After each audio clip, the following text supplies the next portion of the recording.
What's up, tubers? Just got some much needed love to fabrication done to my welding table.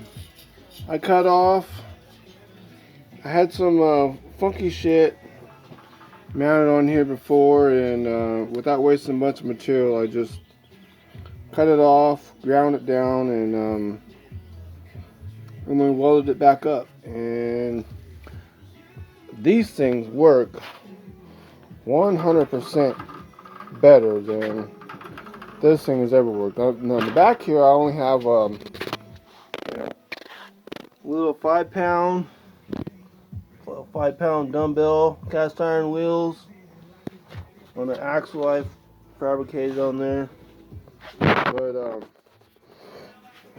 I mean, this thing, it rolls and does exactly what I need it to do. And what's most importantly, after doing all that, well, can you see that? That's what I like. I like to know that that's good. A member on Welding Web,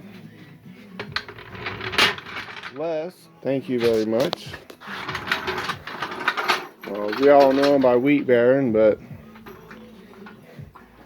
he was talking about how he just jacks up his welding table on one end with a pin and is able to move it around, and that it got me to thinking, you know what, I could do that. Let me get it out here and grind all this shit off.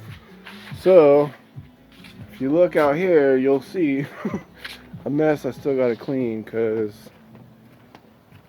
I came out here and that's where I did all the grinding right there. Yeah, it's anyway. So yeah, I got to clean all that shit off and deal with that.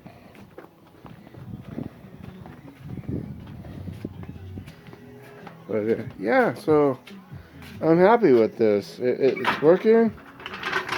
It's working like it should, man. You know, I mean, I'll be able to move it around and do what I need with it. Perfect. All right, that's it. Y'all have a good one.